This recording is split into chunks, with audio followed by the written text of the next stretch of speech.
Donc, c'est bon, on est en live, William. Alors, bonsoir tout le monde, salam alaikum, bienvenue à notre conférence de ce soir.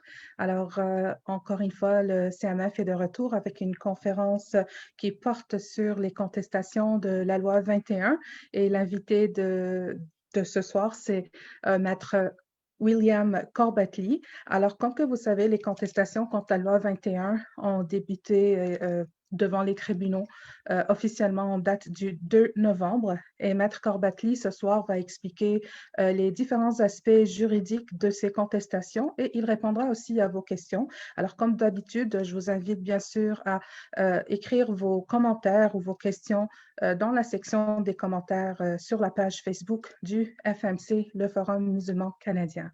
Pour commencer, je vais vous présenter Maître William Corbatly, qui est avocat en droit des affaires. Il est médiateur et arbitre accrédité en matière civile, commerciale. Il donne des formations sur les bonnes pratiques des gouvernances au sein des OBNL. Il est conférencier, intervient souvent à la radio pour commenter l'actualité politique. Maître Corbatly dirige son propre cabinet juridique multidisciplinaire. Avant de pratiquer le droit au Québec, il a pratiqué le droit au Liban pendant plus de 7 années. Il est très impliqué au niveau social, notamment pour les causes environnementales, le vivre ensemble et le droit de la personne. Il a également été impliqué en politique aux 3 paliers de gouvernement, fédéral, provincial et municipal. Lui-même québécois, issu de la diversité, il comprend les enjeux reliés à l'intégration des nouveaux arrivants dans leur société d'accueil. Alors, sans plus tarder, William, merci d'avoir accepté notre invitation ce soir et merci d'être avec nous. C'est à toi. Merci, Nermine. Bonsoir tout le monde. Merci aussi pour le Forum musulman pour cette invitation. Je trouve que c'est très important que les gens sachent qu'est-ce qui se passe présentement parce que le monde juridique, c'est un monde qui est complètement différent du monde des mortels, comme on dit là.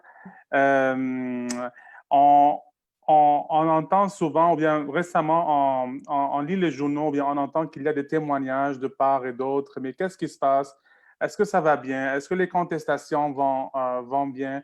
Est-ce que, bon, qui gagne entre les deux parties pour ou contre la loi 21? Bon, en fait, évidemment, personne ne gagne et perd pour l'instant, là, mais je vais expliquer au plus de mes connaissances qu'est-ce qui se passe maintenant au tribunal.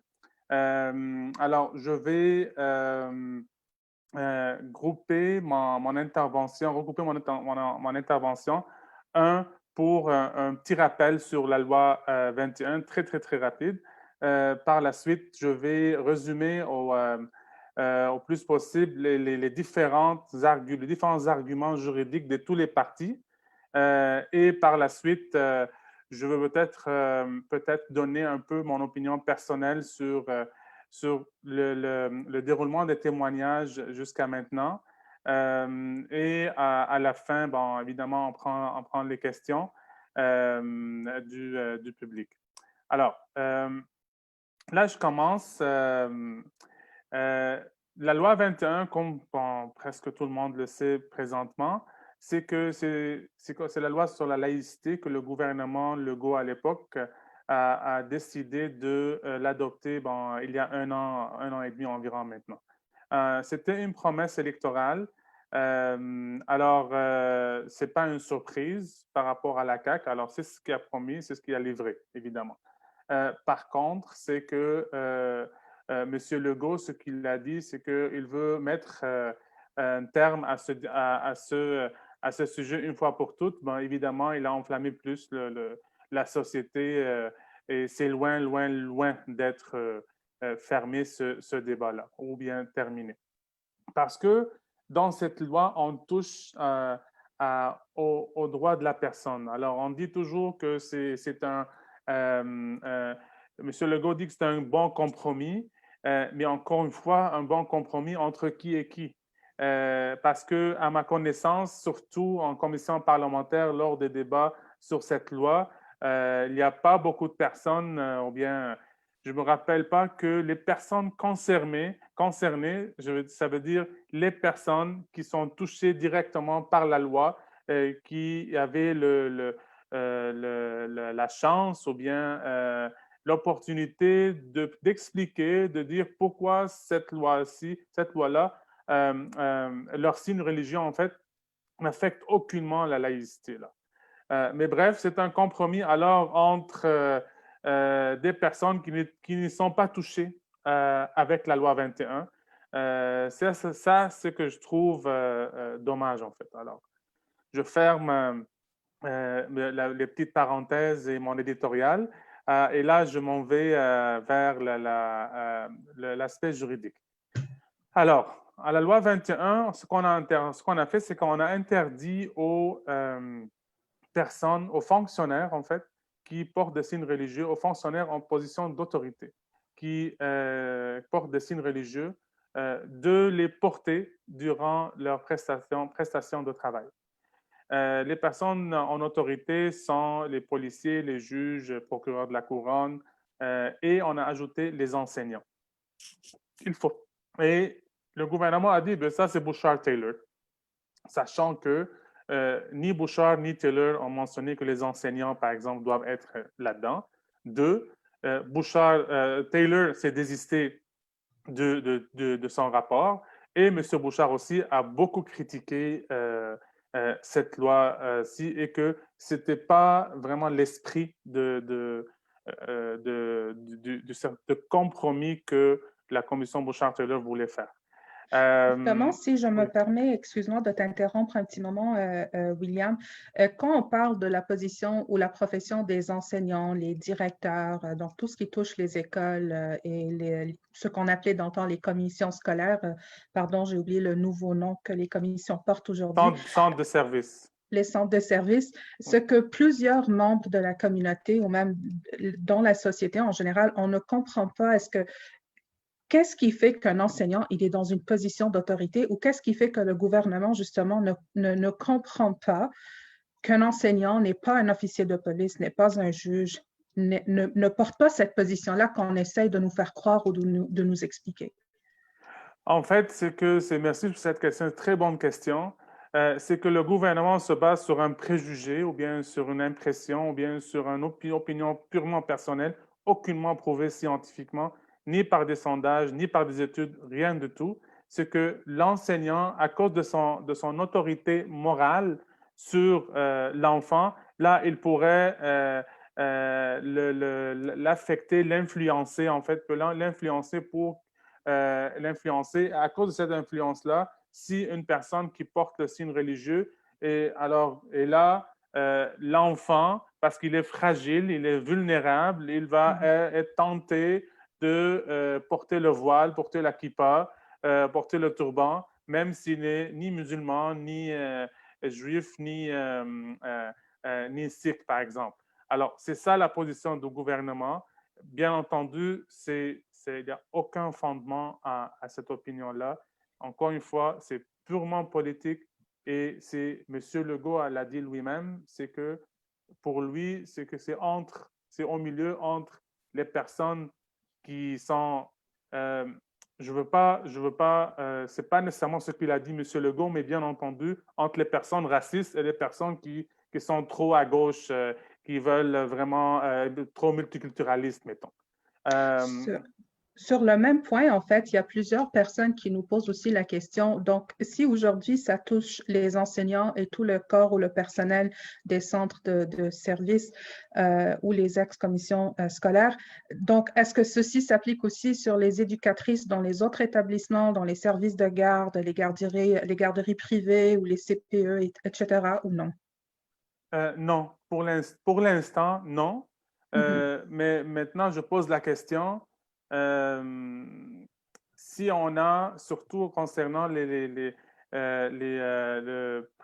pré-maternel, à 4 ans, par exemple, alors là, parce que là, on a ça dans les écoles. Le Alors, préscolaire. oui, le préscolaire. Dans ce cas-là, c'est que on peut on est dans deux systèmes parallèles parce que encore les parents ne sont pas obligés à mettre leurs enfants dès le début dans les classes à 4 ans. Là. Ils peuvent toujours les mettre dans les garderies. Mais si c'est dans les garderies, alors là, ça ne s'applique pas, mais si c'est à l'école, voilà, ça s'applique. Alors, parce que Mais quelle est la différence en réalité, en fait? Les gens, ils se disent, mais il n'y a pas de différence. Une éducatrice dans un service de les, garde ou à l'école, elles ont plus ou moins la même position, non? bon, oui, pour les enfants à 4 ans, oui, mais c'est que le système, le cadre légal Oui, qui régit les deux professions, c'est différent. Alors, une, d'accord. c'est relié au ministère de l'Éducation, l'autre, c'est relié au ministère de la Famille. C'est Alors, des ministères différents. c'est ça, là, c'est juste le cadre juridique qui ne s'applique pas l'un, qui s'applique sur l'un et pas l'autre. Très bien. Alors, alors, je continue. Euh, comme on n'a pas comment dirais-je, d'exemple pour des personnes qui étaient interdites de pratiquer ou bien de porter la religieux dans des positions autres que les enseignants pour l'instant, euh, alors, je veux limiter, même tous les arguments là sont limités aux personnes enseignantes dans les écoles primaires et secondaires. Alors, alors là, dans la loi 21, ce qu'on dit, c'est que à l'article 6, alors ces signes-là ces personnes qui portent les signes religieux sont interdites de porter leurs signes religieux durant leur prestation de travail. En même temps, à l'article 13, on dit que la personne ou l'autorité qui est responsable d'appliquer cette mesure-là, c'est l'employeur ou bien la personne administrativement responsable d'appliquer les règlements dans un établissement quelconque. Alors, c'est pour cela que ça revient aux commissions scolaires ou bien maintenant ces centres de services qui pour appliquer ça dans chaque établissement ou bien dans chaque école qui appartient à son territoire.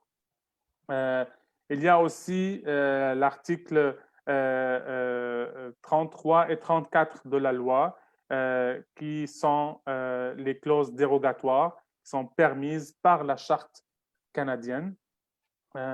Et la charte canadienne, ces articles-là permettent au gouvernement de suspendre la surveillance des tribunaux sur la constitutionnalité des, euh,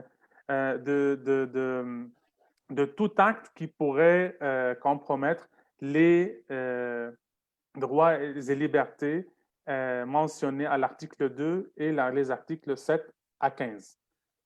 Ici, on touche à la droit à la religion et ça, c'est inclus dans l'article 2 de la Charte canadienne. Il faut bien aussi expliquer que la Charte canadienne, en même temps, on l'appelle la loi constitutionnelle de 1982. Alors, la Charte canadienne fait partie de la Constitution. Et ça, c'était suite au rapatriement de la Constitution canadienne en 1900, en début des années 80. Et évidemment, c'est le père Trudeau, c'est le Pierre Elliott Trudeau qui a en fait le rapatriement de la Constitution canadienne. Et en même temps, il il est arrivé à adopter la Charte canadienne qui est devenue partie intégrante de la Constitution canadienne en général. Alors ça, c'est le cadre constitutionnel qui régit les lois au pays et en l'occurrence ici, la loi 21.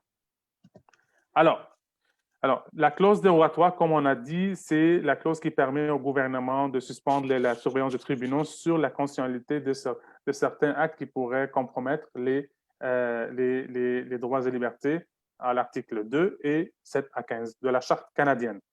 Ces mêmes droits et libertés sont aussi inclus dans la Charte québécoise. La Charte québécoise, elle n'est pas sa force, elle n'a pas une force constitutionnelle, c'est une loi normale, comme n'importe quelle autre loi au Québec, mais on lui donne le statut quasi constitutionnel. Ça veut dire quoi? Ça veut dire même si on a une loi, deux lois provinciales, quand on donne le statut de charte ou bien quasi constitutionnelle à une autre loi provinciale, ça veut dire que cette loi quasi constitutionnelle, elle a préséance sur l'autre loi provinciale. Alors, on a mis une hiérarchie entre l'autorité des lois. Alors, à chaque fois qu'on qualifie une loi provinciale d'une charte, ou bien on lui donne en fait le statut quasi constitutionnel. Mais ça Un reste, casse-tête.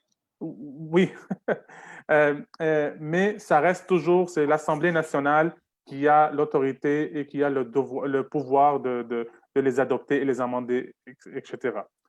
Maintenant, ce qui s'est passé ici, c'est une coutume, jamais, jamais, jamais, au moins à ma connaissance, que la charte québécoise n'a été modifiée hors d'un consensus de tous les partis politiques. Et là, c'est arrivé avec la loi 21, c'est que la CAQ a décidé d'utiliser sa majorité et de rompre cette tradition euh, pour, en fait, pour modifier la loi, modifier la charte canadienne et inclure, excusez-moi, la charte québécoise, Québécoise. oui, et inclure la notion, et intégrer la notion de laïcité dans la charte québécoise. Alors, sachant qu'on ne sait pas c'est quoi la laïcité, on n'a pas fait beaucoup de travaux sur la laïcité, etc., parce qu'on est ici devant deux visions, celle qui est à la française, qu'on appelle la laïcité exclusive, et celle qui est à l'anglaise, qu'on appelle la laïcité Inclusive. inclusive. Alors ça, c'est un petit résumé ou bien une petite introduction pour expliquer le cadre juridique qui s'applique sur la loi 21. Maintenant, on arrive aux contestations. Les contestations, comme on a dit, c'est que parce que, à cause de la présence de la clause dérogatoire, l'utilisation du gouvernement de la clause dérogatoire, c'est que les tribunaux sont liés.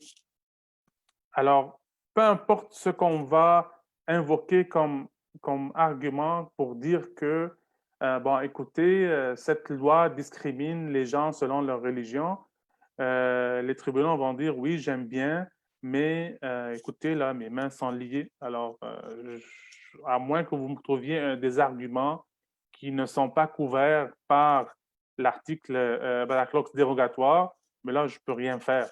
Alors, je vulgarise le plus possible l'affaire. Alors, c'est pour cela que toutes les parties qui sont impliquées là-dedans, leurs procureurs ont fait genre une certaine innovation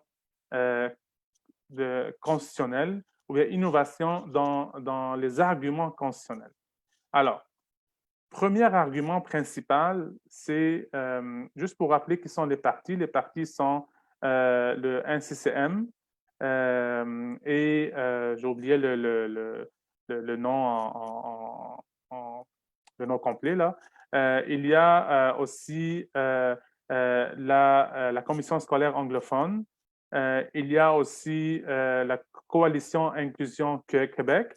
Et il y a aussi la Fédération des enseignants privés, je pense. Le tribunal a décidé de regrouper toutes les contestations dans un même procès qui se déroule environ sur 5 ou 6 semaines. Je veux parler plus tard sur les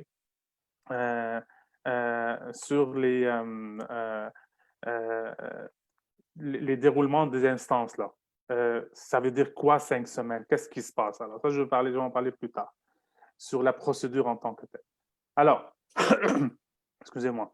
Alors, le premier argument, c'est que on veut dire que l'article 33, alors, la clause dérogatoire, c'est une clause mentionnée à l'article 33 de la Charte canadienne. Parce que tantôt, j'ai dit dans la loi 21, les articles 33 et 34, c'est une similarité, là, juste pour que les gens ne confondent pas qu'on parle de la même chose. Alors, la clause dérogatoire, c'est une clause incluse dans la Charte canadienne à l'article 33. Et dans les fins d'années 80 environ, là, il y avait une tentative aussi de dire que toi, gouvernement, tu ne peux pas utiliser la clause dérogatoire comme ça, comme tu veux, là, parce que ça, il faut avoir des balises. Alors, quand on donne au gouvernement le droit de suspendre le pouvoir des tribunaux de surveillance, il faut des balises. Il faut dire, par exemple, il faut justifier pourquoi le gouvernement veut suspendre ce pouvoir de tribunaux. Alors, à l'époque, le juge, la Cour suprême, ce qu'elle a dit, non, non, non, moi, je n'interviens pas parce que c'est un droit politique, c'est un pouvoir politique. Et là, par respect à la séparation des pouvoirs, moi, comme pouvoir judiciaire, je ne veux pas impliquer là-dedans. C'est un droit à chaque gouvernement de l'utiliser sans aucune balise. Alors, ça, c'est il y a presque 30 ans. Ce que les partis essayent maintenant de faire, c'est que on dit au tribunal de rouvrir, en fait, ce débat-là, dans le sens que toi, gouvernement, on veut, toi, tribunal, de changer la jurisprudence de la Cour ou bien la tendance de la Cour suprême et dire que non, il faut avoir des balises parce que à chaque fois qu'on a utilisé la clause dérogatoire, c'est en fait pour favoriser ou bien pour protéger les droits des minorités. À chaque fois, ou bien pour protéger la partie faible dans la société. Alors qu'ici, ce qu'on a fait, c'est tout le contraire. Alors, on a utilisé l'article 33, la clause dérogatoire, pour défavoriser la partie faible, qui est ici les minorités religieuses, ou bien, dans le cas spécifique maintenant, là, ce sont les femmes musulmanes qui portent le voile. Alors, et alors c'est une minorité dans une minorité dans une minorité. Alors, tribunal, ce que tu dois faire, c'est que tu dois changer la jurisprudence et dire non, non, non, il faut des balises. Et c'est pour cela, si les partis réussissent à convaincre le tribunal de sortir de la jurisprudence, de la tendance de la Cour suprême, là, dans ce cas-là, ça veut dire que la Cour va dire au gouvernement, écoutez, votre utilisation de l'article 33 est non constitutionnelle et vous devez vous justifier. Et là, elle va suspendre la loi 21 ou bien l'application de la loi jusqu'à que le gouvernement se justifie. Évidemment, le gouvernement peut appeler, ça va aller en Cour suprême, je vais parler aussi à la toute fin. Mais bref, c'est ça l'argument concernant de revoir l'utilisation de l'article 33 qui est la clause dérogatoire. Deuxième argument, et ça c'est principalement utilisé par la commission scolaire anglophone. On invoque l'article 23 de la Charte canadienne. L'article 23 de la Charte canadienne, c'est l'article qui protège les droits des minorités linguistiques au Canada. Alors, hors Québec, est utilisé pour défendre les droits des francophones. Au Québec, il est utilisé pour défendre les droits des anglophones. Alors, ce qu'on dit ici, c'est que comme le gouvernement est en train de forcer la commission scolaire anglophone ou bien de se mêler dans la gestion des écoles qui sont sous l'autorité des commissions scolaires anglophones, les commissions scolaires anglophones ont dit, mais là, vous touchez à nos droits de minorité linguistique et l'article 23 nous protège contre une telle ingérence. Alors, vous devez arrêter ça et ça ne s'applique pas sur nous. Alors, c'est pour cela que nous, on veut contester la constitutionnalité de cette loi selon l'article 23 et s'ils ont gain de cause, mais là, ça va juste faire échapper les commissions scolaires anglophones. Alors, évidemment, au niveau social, ça va créer un autre fiasco là, parce que c'est comme on va arriver dans deux systèmes parallèles où ceux qui travaillent dans les commissions scolaires anglophones vont ne sont pas être sujets ou bien ne sont pas, la loi 21 ne s'applique pas sur eux, alors que dans les commissions scolaires ou bien les écoles francophones, mais là, la loi va s'appliquer. Alors ça, c'est l'argument des commissions scolaires anglophones. Là, on parle de l'article 23 de la Charte canadienne. Maintenant, oui. Pardon, je ne sais pas si tu préfères que je te pose les questions maintenant Oui, du oui, oui, public c'est ou à la correct, c'est fin. correct, c'est correct. Donc, on a une question de Madame Souad Touami. Elle dit, si la loi 21 est en cours, pardon, les femmes voilées peuvent-elles quand même travailler jusqu'à nouvel ordre? Pour travailler où? C'est-à-dire que tant et aussi longtemps que la question n'a pas été tranchée sur la loi 21, est-ce qu'en attendant, jusqu'à ce qu'on ait une confirmation à 100%, est-ce que les femmes voilées elles seront capables de travailler dans les écoles, etc. ou non? Bon, là, on va faire la différence entre les femmes voilées qui étaient déjà dans le système avant l'adoption de la loi. Alors, ces femmes-là ont des droits acquis. Et là, tant aussi longtemps qu'ils restent dans la zone de la même commission scolaire, et tant aussi longtemps qu'ils n'ont pas un upgrade, genre s'ils deviennent directrices de l'école quelconque, ben là, la loi va s'appliquer sur elles. Mais je suis content qu'elle a posé cette question. J'aimerais faire une petite nuance, là, une petite parenthèse. C'est que la loi 21 s'applique uniquement sur les personnes qui sont déjà en poste. OK? Et non pas à l'embauche. Je fais c'est une nuance très importante. Parce qu'au début de l'application de la loi, les commissions scolaires, ce qu'ils ont fait, ils ont fait signer aux femmes comme quoi, est-ce que vous vous engagez à enlever votre voile pendant les heures de travail? Bon, si la femme disait non, mais là, il leur donnait,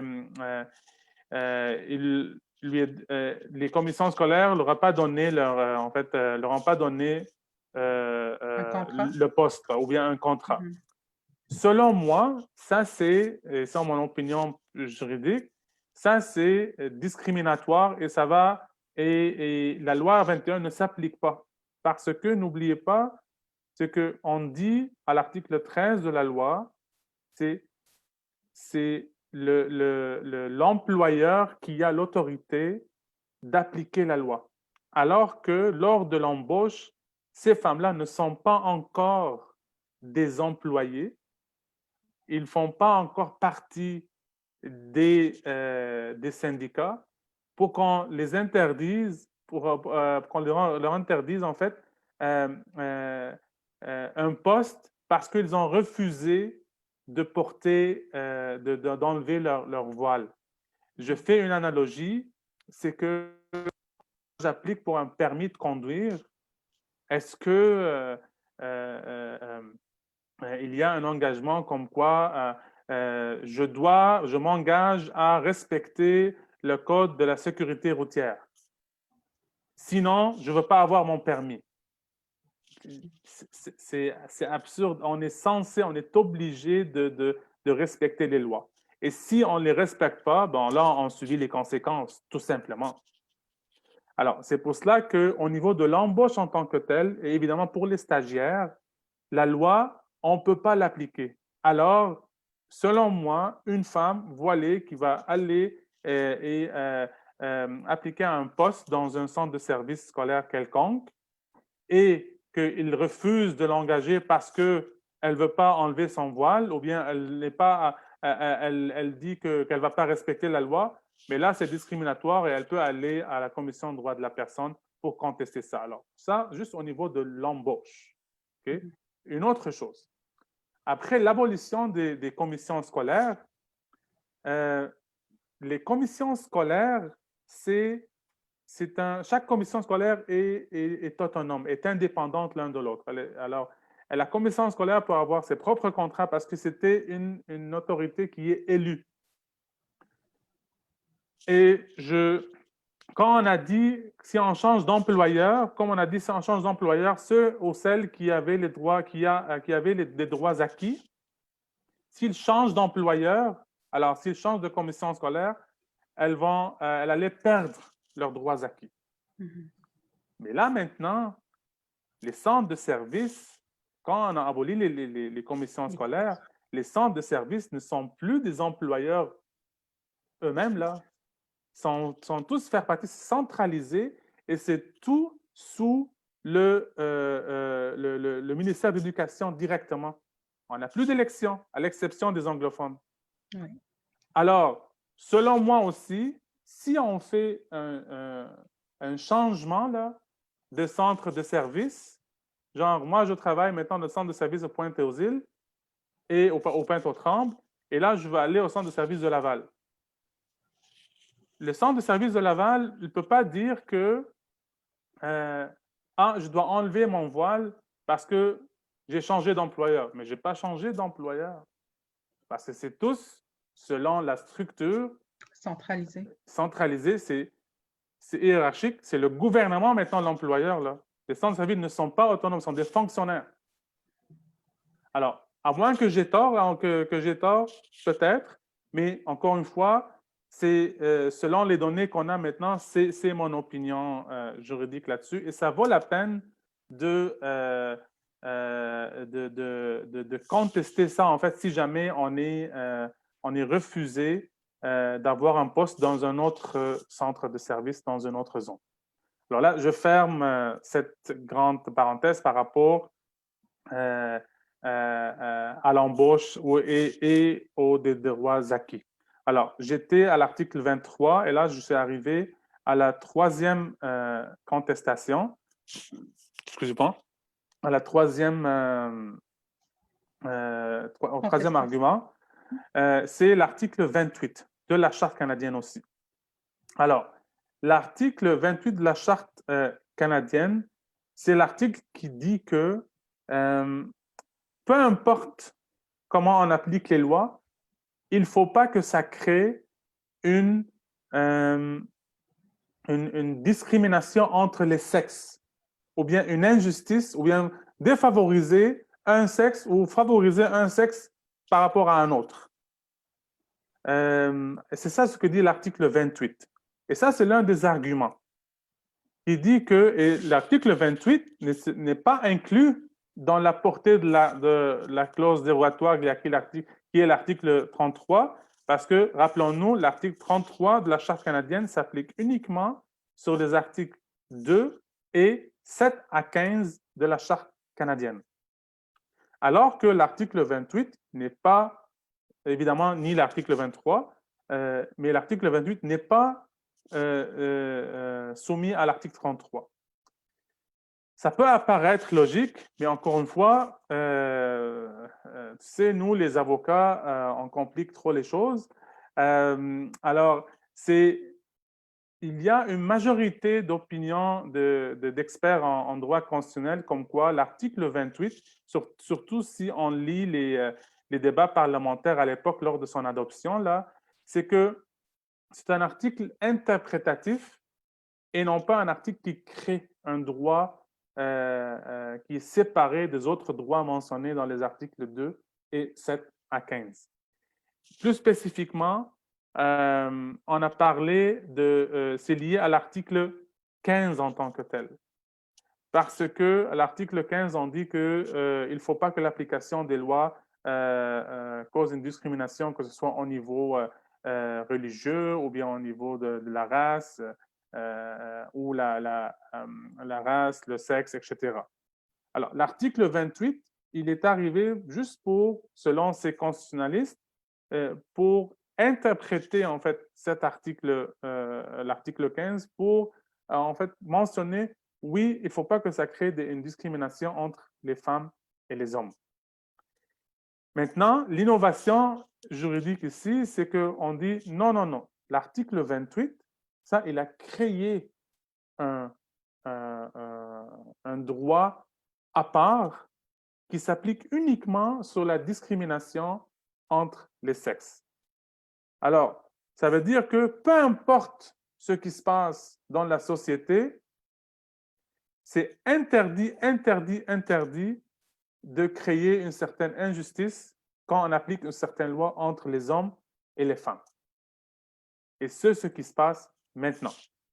C'est que, et non pas juste des lois qui vont dire on va discriminer les femmes contre les hommes ou vice-versa. Non, c'est l'application de la loi en tant que telle. Parce que le gouvernement dit que, bon, écoutez, nous, on n'a pas mentionné juste les musulmanes ou je ne sais pas quoi dans notre projet de loi, dans notre loi, on a mentionné tout le monde. Alors, ça s'applique tout le monde. Oui, j'aime bien, mais l'application de la loi en tant que telle a créé une discrimination uniquement contre les femmes musulmanes qui portent le voile. Ça, ça se sent là dans c'est pas théorique là. Il y a des femmes qui ont été virées de leur travail. Il y a des femmes qui ont dû faire des choix déchirants Déménager, quitter la province. pour dire, ou déménager, déchirants entre je choisis quoi? Je choisis ma foi ou bien mon travail. Alors, elles étaient placées dans une situation qui est très, très stressante. Encore une fois, peut-être il n'y a pas beaucoup de femmes qui l'ont dit, mais moi, je peux le dire et je ne me gêne pas de le dire là, c'est qu'une femme qui était voilée toute sa vie, quand on va lui demander d'enlever son hijab pour quelques heures, c'est comme elle se promène nue dans la rue. Alors, les gens là ne comprennent pas ça. Il y a des femmes qui se sentent comme ça. Je ne dis pas que c'est la réalité de toutes les femmes, mais il y a des femmes qui se sentent pas ça, qui se sentent, je veux dire, vraiment comme ça. C'est comme, elle est attaquée dans son intimité. Et c'est ça ce que le gouvernement a fait, a créé des choix déchirants aux femmes musulmanes En qui fait, ce portent que le la voile. grande partie de femmes à qui on parle et les femmes qui viennent témoigner, même auprès du forum, c'est que elles ont l'impression que le gouvernement ne comprenne pas que le hijab n'est pas effectivement un accessoire. Ce n'est pas un accessoire qui est comme porter un chapeau ou comme porter une paire de lunettes qu'on va déposer à la porte pendant quelques heures, pendant qu'on est en cours, pendant qu'on est au tribunal, en classe, etc. Ils ne comprennent pas que ça fait partie de leur identité et de leur cheminement spirituel. Donc, peu importe les raisons, peu importe ce qui est derrière ce hijab pour chacune des femmes, ou que ce soit aussi auprès des autres femmes qui portent le kippa, et on a vu quelques-unes qui portent, en fait, qui vont à la cour, comme Madame Cole, je crois, qui est aussi il est contre la loi 21 et qui essaye de défendre ses droits pour pouvoir enseigner et que malheureusement, elle, comme plusieurs autres, ont dû quitter le Québec. Donc, les interprétations, elles se font d'une très mauvaise façon. Et on a l'impression que chacun donne une interprétation différente, que ce soit de la laïcité, que ce soit du but de porter le hijab ou les autres, qu'on appelle les autres symboles religieux, même si je n'aime pas trop ce titre, parce que ce n'est pas un symbole. Ça va à l'au-delà de ça. Exact, exact. Alors, pour revenir à l'article 28, c'est ça. L'argument est qu'on veut que toi, tribunal, le considère comme un créateur de droit et non pas une simple règle d'interprétation. S'ils réussissent à convaincre le tribunal de le faire, et ça sera une avancée majeure, cette loi, surtout sur les enseignants, là, va tomber à l'eau. Et ça va être suspendu, évidemment, parce que ça va être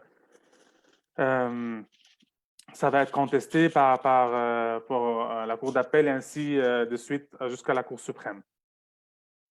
Alors, ça, c'est les trois arguments principaux.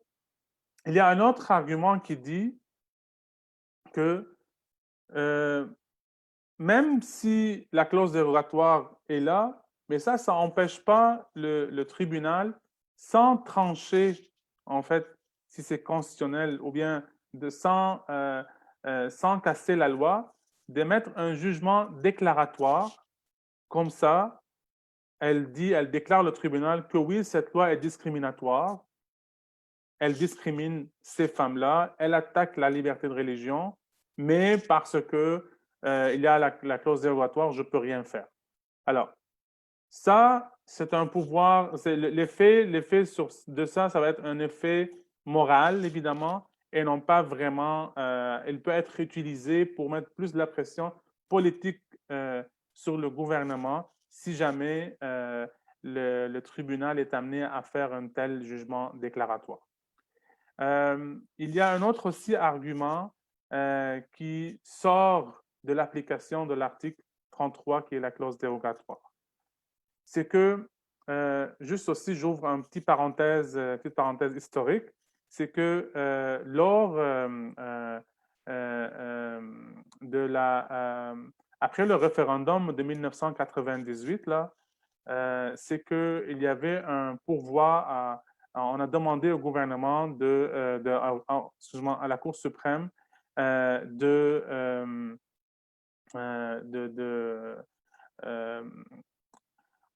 concernant, par la suite, il y avait la loi sur la clarté, qu'est-ce qui est clair, c'est quoi une majorité claire, etc. Tout ça a amené à l'arrêt sur la cessation du Québec du Canada en 1998. Et dans ce jugement-là, le tribunal a conclu, ou bien a constaté, ou bien comment dirais-je, a introduit ce qu'on appelle les principes constitutionnels sous-jacents. On parle de fédéralisme, la démocratie, la primauté de la loi et la protection des droits des minorités. Alors, ce n'est pas inclus dans la Constitution, mais c'est bien entendu dans la Constitution. Alors, un des arguments aussi, c'est on dit que cette loi va à l'encontre du principe sous-jacent de la protection des minorités. Je ne sais pas s'ils vont avoir gain de cause, mais encore une fois, c'est un autre argument. N'oubliez pas, on est dans un domaine qui est totalement nouveau au niveau des... encore, c'est l'innovation constitutionnelle et on ne sait pas si les partis vont avoir gain de cause ou pas. Je ne peux pas me prononcer. Je ne suis pas moi-même un spécialiste, en tout cas en droit constitutionnel. Ce que je fais ici, j'essaie de vulgariser pour nos auditeurs de ce qui se passe au niveau juridique concernant ces contestations-là. Entre autres aussi, cette loi touche les conventions collectives des enseignants. Mais ça aussi, pourquoi ça touche les conventions collectives des enseignants? Parce que avant l'arrivée de l'adoption de la loi, il y avait déjà des conventions collectives. Dans ces conventions collectives, on a la graduation des sanctions administratives pour chaque enseignant. Alors, quand on a adopté la loi, tout de suite, ce qu'on a fait, c'est que on a ajouté une sanction à un enseignant alors que les sanctions sont déjà prévues dans les conventions collectives. Alors, on a outrepassé, on a passé au-delà de tout ce processus de négociation des conventions collectives, sachant que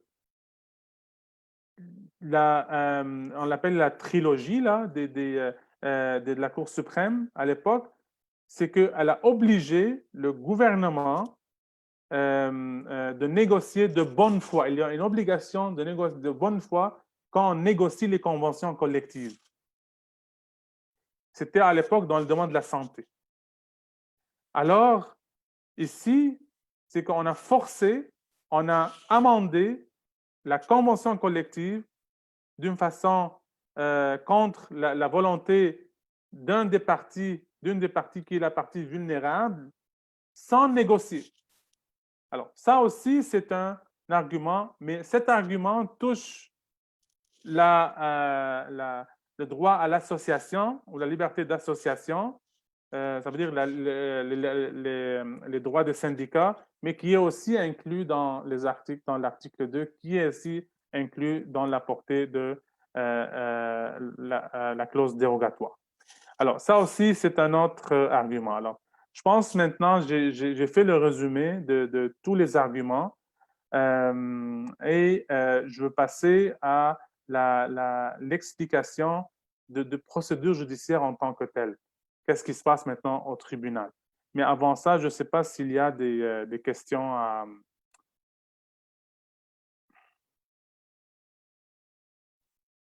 Pardon, j'étais en mute. Donc oui, William, on a une question ici de la part du public et un commentaire auquel je vais y répondre. La question de la part de Madame Oumeye Sieda, elle dit: Salam, ma question est la charte canadienne a préséance sur la charte québécoise. Donc, comment est-ce qu'un gouvernement obtient une dérogation? Mais c'est ça, comme je dis là, c'est que la clause dérogatoire, l'article 33 de la Charte canadienne, c'est inclus dans la Charte canadienne. Et là, la Charte canadienne dit dans son article 33 que les gouvernements fédéraux ou provinciaux peuvent, excusez-moi, peuvent bloquer, peuvent suspendre le pouvoir ou bien la surveillance des tribunaux sur l'analyse de la constitutionnalité des lois qui touchent les droits et libertés mentionnés à l'article 2 et 7 à 15 de la Charte canadienne. Et c'est juste été une similarité dans la loi 21 où on avait l'article 33 et 34. L'article 33 dans la loi 21, on dit on va utiliser la clause dérogatoire pour bloquer l'application de la Charte canadienne. Et l'article 34, on a dit que on va utiliser la clause dérogatoire provinciale pour bloquer la Charte québécoise. Alors, ici, on utilise vraiment la Charte canadienne ici. Là. Alors, s'il n'y avait pas cette clause-là, ben, c'était autre chose. D'accord. Merci, William. Donc, on a aussi deux commentaires de la part de Madame Nabila Sabih. Nabila dit: oui, on le sent bien, les femmes voilées étaient pas mal visées par cette loi. Donc, Nabila, en fait, je vais peut-être me répéter, mais d'après mon opinion, et c'est mon opinion personnelle, euh, l'une des raisons pour laquelle je pense que la grande majorité des femmes musulmanes se sentent plutôt pointés ou visés par cette loi-là, c'est que, comme on a dit dans le passé, je pense que la communauté musulmane ou les femmes de la communauté musulmane sont parmi les communautés les plus impliquées, les plus impliquées sur le marché du travail, dans les études, etc. Ça ne veut pas dire que les autres communautés ne sont pas visées par cette même loi. Sur le papier, je pense, William, que c'est ce que ça dit, mais en réalité, on the ground, c'est certain que certaines minorités ou certaines communautés sont les plus touchées. Je ne sais pas si tu aurais un commentaire à ajouter là-dessus ou si tu aurais une explication de pourquoi est-ce que les femmes musulmanes sont sont celles les plus touchées ou visées par cette loi 21. Bon, pourquoi c'est elle? Parce que, bon, écoutez, là, ça, c'est mon opinion personnelle. C'est une des conséquences de l'islamophobie dans notre société. Et malheureusement, bon, bon, avant de dire malheureusement, là, c'est qu'en islam, bon, il y a pour ceux qui pensent que le hijab est une obligation religieuse, ça s'applique seulement sur les femmes. Alors, les hommes n'ont pas un signe religieux à porter pour montrer, n'ont pas un signe, n'ont pas une pratique religieuse quelconque qui implique de porter un hijab, par exemple. Et comme ce sont juste les femmes qui ont cette obligation-là, pour ceux qui croient que c'est une obligation, bon, c'est la réalité, c'est la réalité qui fait que c'est cette réalité qui fait que les femmes sont plus touchées parce que dans la pratique musulmane pour certaines, c'est que je dois porter le hijab et c'est ça. Alors, Mais en réalité, William, en fait, c'est-à-dire, je ne connais pas je n'ai pas de statistiques, je ne connais pas les chiffres, mais les autres communautés qui sont aussi visées, que ce soit la communauté juive ou la communauté sikh, les hommes et les femmes de la communauté sikh, euh, pourquoi, à ton avis, parce qu'on nous pose aussi la question, on ne les voit pas aussi impliqués dans cette lutte contre la loi 21? ben, en fait, ils sont très impliqués, là, ça, il faut le dire. Ils sont OK. impliqués même s'ils ne sont pas directement touchés. Oui. Ça, c'est très important à le mentionner. Ils sont Mhm. très solidaires avec les musulmans, qui sont les juifs, que ce soit des juifs ou bien les sikhs, là, ou même les chrétiens. Ils sont très, très solidaires avec les musulmans. Mais, encore une fois, la réalité des choses, c'est que dans le système éducatif, on ne voit pas de personnes qui portent de turban. On a juste vu, j'ai oublié son nom, là, celle qui Core. oui, qui est Core. allée à Colombie-Britannique. Mhm. Euh, Alors, même, elle porte le turban, alors que le turban, chez les femmes, c'est une pratique minoritaire, c'est ce que je comprends, parce que principalement, ce sont les hommes qui portent le turban. Mais encore une fois, n'oubliez pas, la police, si une personne porte le turban ou bien la kippa, bien le voile est interdit d'y appliquer là, mais on n'avait pas des personnes qui étaient déjà dans le système. Alors, le fait, Mhm. oui, Pardon, en fait, je voulais juste mentionner qu'il n'y a aucun doute du tout, je crois pour tout le monde, on est clair là-dessus, que toutes les autres communautés sont solidaires. On est tous solidaires dans cette nouvelle cause et nous luttons tous pour les mêmes valeurs qui touchent notre communauté ou toutes les autres communautés. Mais je crois que la question, elle est plutôt pourquoi on ne les voit pas aussi présents, que ce soit dans les médias, à la télé, au tribunal. On n'entend pas oui, beaucoup parler d'eux. Mais encore, je pense que tu viens de répondre un peu à mon commentaire de tout à l'heure. C'est le fait que peut-être effectivement que les femmes musulmanes qui portent le hijab, elles sont beaucoup plus présentes, que ce soit dans le système de la santé, le système éducatif, le système judiciaire, etc. bon, dans la santé, non, Je bon, sais que ce n'est pas touché, mais je oui, c'est donne ça, juste mais un c'est exemple ça, c'est général. pas touché, exact. C'est juste Non, non, je dans le sais. domaine d'enseignement, c'est juste les Exact. femmes musulmanes qui sont touchées. Et encore une fois, pourquoi les femmes musulmanes? Parce que c'est les musulmans en général, à cause de l'islamophobie qui est présente dans la société. On a vu ça dans tout ce débat, en tout cas, concernant les caricatures du prophète et tout ça. Mhm. Alors, évidemment, moi, c'est la liberté d'expression, là, mais là, ce que je dis, c'est que quand on est musulman, les politiciens, juste vraiment, ils continuent à nier qu'il y a une certaine islamophobie dans la société et les conséquences de ce fait donnent en sorte comme quoi les musulmans sont plus touchés et ici, comme les femmes musulmanes portent un signe visible, alors c'est la réalité qui sont, elles, les plus touchées. C'est pas, voilà. D'accord. Donc, Nabila, elle a aussi mis un autre commentaire en Oui. résumé. En fait, elle dit que c'est aussi notre responsabilité d'expliquer c'est quoi le hijab et le port du hijab. Et elle donne un exemple comme quoi une personne qui porte le hijab et qui est en télétravail, ses amis ou ses collègues de travail ont été surpris de l'avoir avec un hijab en télétravail, en vidéoconférence.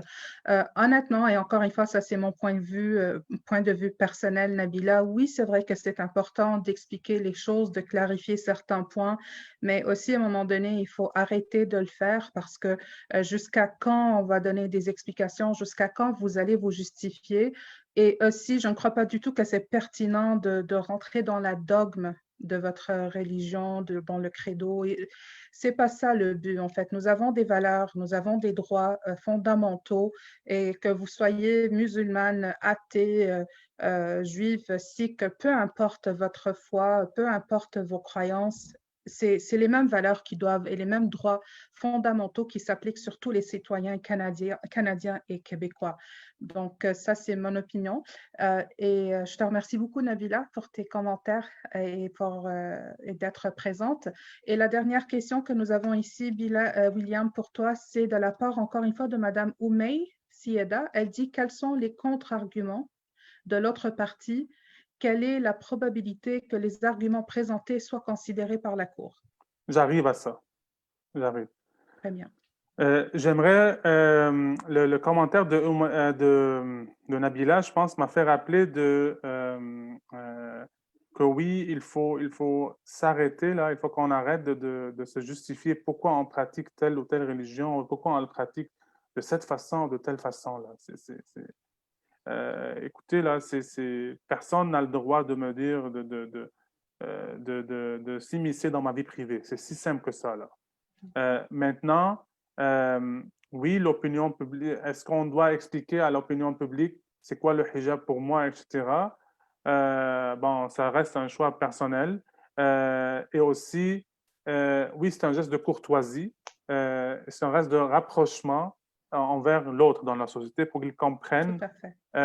pourquoi on fait ça. Et c'est pas contre eux, c'est pas pour forcer notre religion. Encore une fois, là, c'est que il y a zéro, zéro, zéro quand on enseigne la mathématique. Je ne comprends pas comment ma religion va être là-dedans. Là. Ce n'est pas pour imposer quoi que ce soit, ni c'est- de façon directe ou et- indirecte. exact, exact. Alors, ici, concernant le port ou la laïcité, là, surtout, ou bien la séparation euh, de l'État et la religion, rappelons très bien, en 2015, il y avait l'arrêt de la Cour suprême sur la ville de Saguenay et que le maire de Saguenay était un prêtre catholique. À l'époque, il ouvrait les conseils municipaux, les réunions du conseil municipal avec la prière qui s'appelait Notre Père. Alors, et là, il y avait une personne, un citoyen qui a contesté ça, comme quoi non, il ne faut pas que la religion soit présente dans les instances municipales parce qu'il faut il faut séparer l'État de la religion. Alors, la Cour suprême a donné raison à ce citoyen-là que oui, il faut arrêter quand on est en train de la procédure municipale en tant que telle, oui, on ne peut pas invoquer la religion. Mais ça s'applique sur les procédures et non pas sur les personnes. Alors, ça, c'est très important. Alors, déjà en 2015, le tribunal s'est penché là-dessus et elle a dit que la laïcité s'applique sur l'État, mais pas sur la personne elle-même. Autrement dit, là, c'est que le prêtre peut venir avec son costume de prêtre au conseil municipal, mais il ne peut pas ouvrir la séance municipale en faisant une prière. Alors, c'est ça la nuance ici. Alors, là, je ferme cette parenthèse-là et je vais vers les procédures en tant que telles. Alors, là, on a 5 semaines de procédure.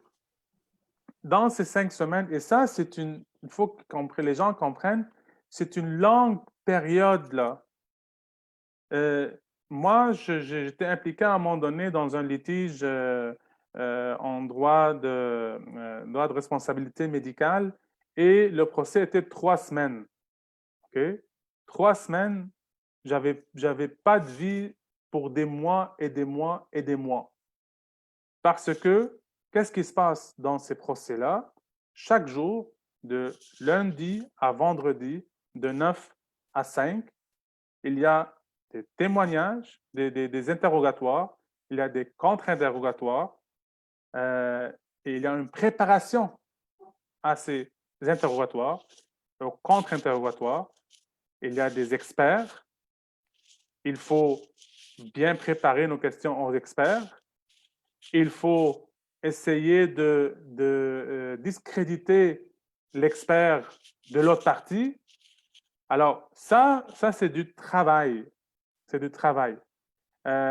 Et ici, j'aimerais vraiment souligner le travail de ma collègue, de ma consoeur, Maître Nour Farhad, parce qu'elle représente une des parties, la Fédération des enseignants, et présentement, évidemment, elle a l'appui de son bureau, mais présentement, c'est elle qui s'occupe de ce procès concernant son client. Alors, vous pouvez imaginer combien de travail elle a fait. Elle fait partie des femmes voilées qui sont touchées par la loi, qui voulaient être, elle voulait être une procureure à la couronne, mais tout simplement, elle ne plus appliquée à cause de la loi. Alors, elle fait le combat pour toutes les femmes musulmanes, pour tous les musulmans, pour toute personne qui croit à cette cause. Alors, juste, j'aimerais souligner le travail énorme que Maître Farhat est en train de faire présentement. Euh, alors, ça, c'est ce qui se passe dans les procès.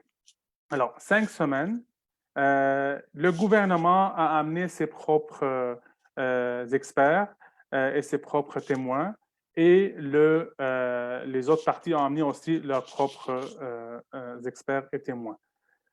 Selon ce que je sais présentement, là, c'est que les arguments invoqués par le gouvernement ne touchent pas nécessairement les articles soulevés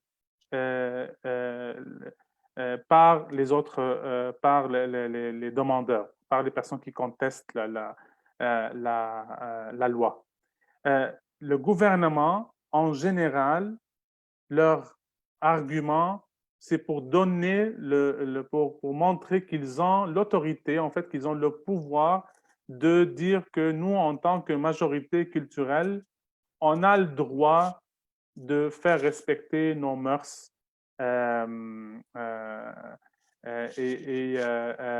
et appliquer comment nous, on pense qu'en majorité culturelle, la laïcité doit l'être. Et que le droit collectif de la majorité culturelle, ça doit remporter en fait les droits individuels. Ça, c'est la vision du gouvernement. Alors, pour le gouvernement, c'est une opération de com et d'opinion publique plutôt que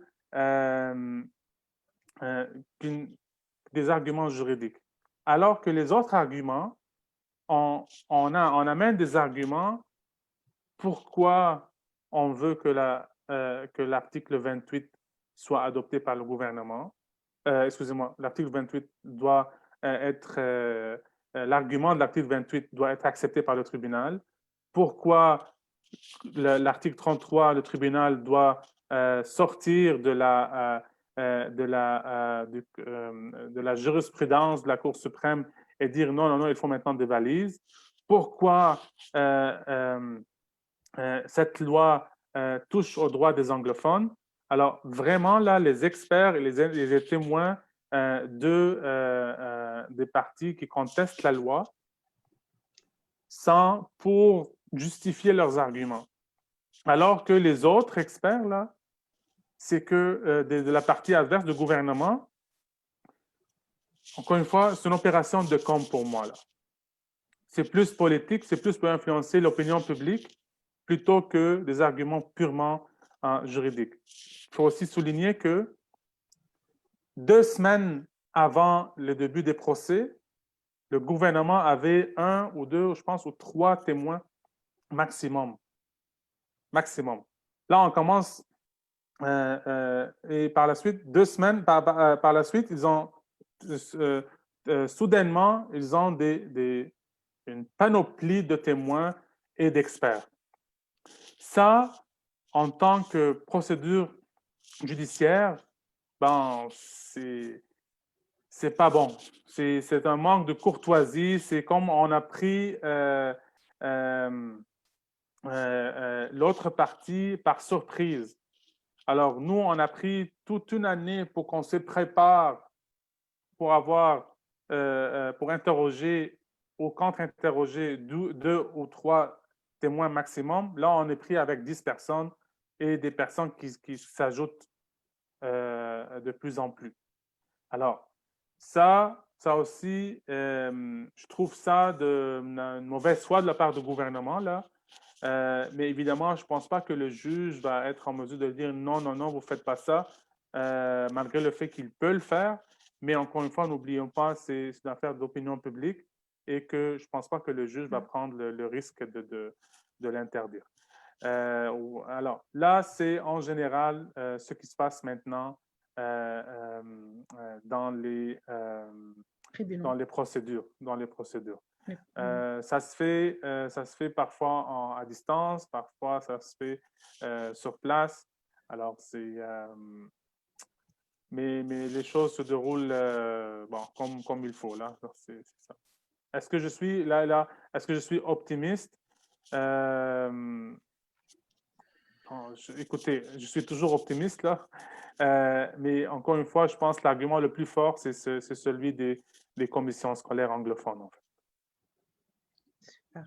Il faut rester optimiste. Oui, oui. Et ça ne termine pas là, là. N'oublions pas, il y a la Cour d'appel, il y a la Cour suprême. Et entre-temps, tout ça, là, ça va prendre des années.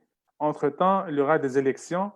Le moment qu'il y a un changement de gouvernement et on a un gouvernement qui, qui n'est pas d'accord avec la loi, là, la clause dérogatoire va tomber. Et là, c'est un autre jeu, là. Évidemment, ça va faciliter les travaux des tribunaux là-dessus, là, et les contestations vont venir partout. Inch'Allah, ça ira bien. Et j'ai aussi une autre question. En fait, il y a une dame qui nous a posé une question en privé. Elle voudrait savoir, est-ce que pendant ces semaines de travail et de témoignage, est-ce que c'est par rendez-vous au tribunal? Est-ce que c'est du travail quotidien? Donc, est-ce qu'il y a des témoignages à tous les jours ou ça se passe comment? Oui, il y a des témoignages à tous les jours. Je ne suis pas au courant des calendriers, là, Mhm. mais en principe, les plaidoiries sont à la fin. Alors, OK. après qu'on termine les témoignages et les interrogatoires de part et d'autre, chaque partie va déclarer comme il y a sa preuve est close. Et là, dans ce cas-là, on commence par les plaidoiries. Nous avons une autre question ici de Madame Zineb Filali. Euh, Donc, Madame Filali, elle veut savoir que pensez-vous du fait que la CAQ ait levé les mesures sanitaires pour la période de Noël par rapport à la laïcité. Donc, Madame Filali, elle fait le lien entre la laïcité et parce tu parlais Oui, de laïcité tout à l'heure. oui. Bon, écoutez, et là, c'est mon opinion purement personnelle. OK? Euh, écoutez, pour moi, là, Noël en tant que tel, c'est pas nécessairement une fête religieuse. Ça, c'est un.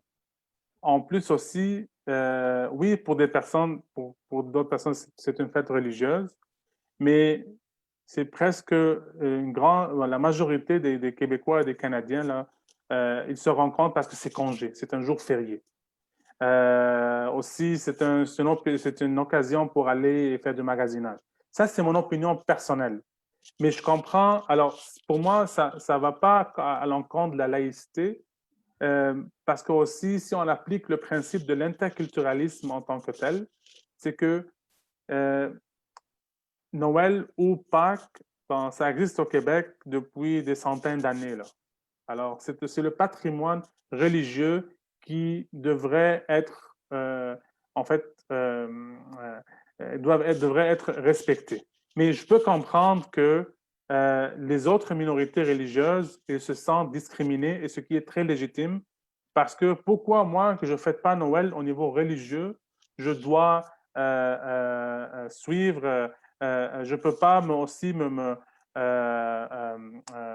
réunir avec ma famille dans ma fête religieuse à moi. Maintenant, imaginez maintenant combien de religions il y a au Québec. Et là, imaginez si on fait ça pour toutes les religions en même temps et chaque date, chaque occasion est dans une période différente de l'autre. Alors, on s'entend que c'est pas bon. Ou bien c'est pas bon, surtout dans le contexte actuel. Oui, ça aurait bien le gouvernement de dire de ne pas permettre ça, en fait. Et mettons, Mhm. disent qu'on fait ça au niveau de la fin d'année et non pas juste Noël. Ça aurait Oui. pu diminuer ou bien un peu changer cette dynamique-là. Mais encore une fois, je suis d'accord avec elle. A priori ou à première vue, ça sonne contradictoire là, et incohérent. Mais encore une fois, c'est la CAQ. La CAQ, ça aussi c'est mon opinion personnelle, elle a une incohérence idéologique ostentatoire. Alors, et elle gouverne, la CAQ gouverne pour ses propres électeurs, point. Donc, je ne veux pas parler au nom de Madame Filali et je ne sais pas, Madame Filali, si on a répondu à votre question, mais d'après moi, je pense que ce qu'elle veut vraiment mettre le point dessus, c'est ce double discours peut-être au niveau de la CAQ. Sinon, on va aussi terminer avec une dernière question qu'on va prendre du public. Donc, encore une fois, c'est Madame Oumeye Sieda et elle voudrait savoir, est-ce qu'on peut poursuivre un gouvernement pour dommages et intérêts? Oui, on peut le poursuivre pour dommages et intérêts, mais il faut prouver, là je peux comprendre le contexte, là, c'est que moi, je suis, mettons, comment dirais-je, là, je suis une étudiante en enseignement et là j'ai payé beaucoup d'argent, j'ai investi beaucoup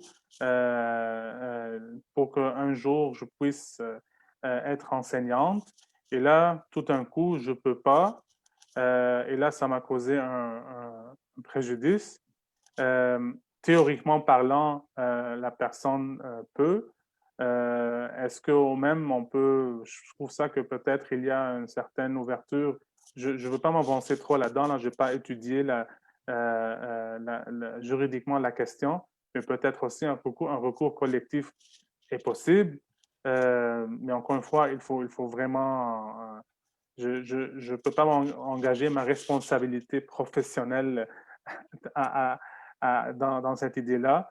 Mais oui, c'est possible si on prouve que vraiment euh, l'autre personne nous a causé un préjudice à cause de sa faute. Il faut prouver que c'est une faute aussi, là. Alors, Parce que c'est justement une question qui nous a été posée à plusieurs reprises au sein du Forum musulman. Donc, plusieurs jeunes femmes qui nous écrivent pour dire, bon, écoutez, je vais graduer dans une session, je gradue d'ici une année. J'ai passé les 3 dernières années ou les 4 dernières années à enseigner, à étudier pour devenir enseignante. J'ai dépensé de l'argent, de l'énergie et là, tous mes projets tombent à l'eau finalement. Donc, je pense qu'il y aura peut-être un recours par ces étudiantes aussi. peut-être, mais encore une fois, c'est qu'il faut prouver, n'oubliez pas, il faut prouver la faute. Mhm, Alors, il faut prouver que le gouvernement était fautif, il a commis une faute. Il mhm, faut prouver que il y avait un préjudice. Alors, le préjudice est déjà là. C'est, mhm. on a raté une chance de travailler, de faire de gagner notre vie. Oui, il y a un lien direct entre le fait de gouvernement et ce préjudice-là, mais est-ce que le fait de gouvernement ou bien l'acte de gouvernement, est-ce que c'est une faute? Ça, je ne sais pas. Alors, faut être innovateur là-dessus, là. Mhm. Très bien.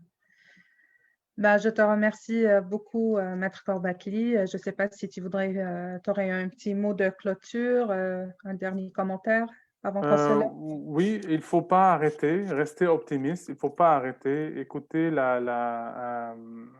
les droits et libertés. J'ai écrit un article à un moment donné sur les chartes, là, surtout en Occident.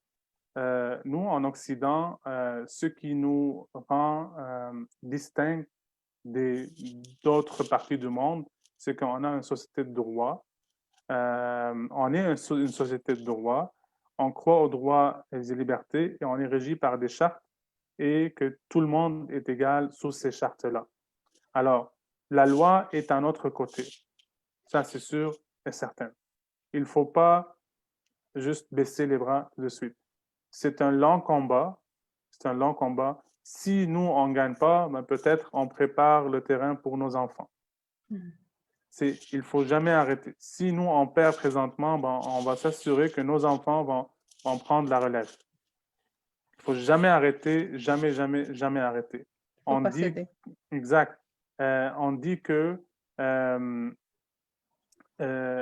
pour réussir, on n'a pas besoin d'être connaissant ou bien des savants, ou bien on n'a pas besoin d'être fort, mais on a besoin d'être persévérant. C'est ça l'équation ou bien la recette de la réussite, là. Voilà, Tout à selon fait. moi. Merci encore pour tout le beau travail que tu fais aussi, William. Je sais que tu en fais beaucoup et juste le fait de donner de ton temps pour cette conférence aujourd'hui et de prendre le temps de répondre aux questions du public, c'est vraiment apprécié. Et bien sûr, merci aussi à Maître Farhat que nous avons eu il y a quelques jours en conférence aussi, en présentation, pardon. Alors, merci à tout le monde. Merci à toi, merci à tous les avocats et avocates et merci aussi au public qui nous regarde. Donc, je vous souhaite à tous et à toutes une très bonne soirée et à très bientôt. Oui, à tout le monde aussi, bonne soirée. J'espère que je n'ai pas mêlé le monde plus que c'est déjà mêlé là.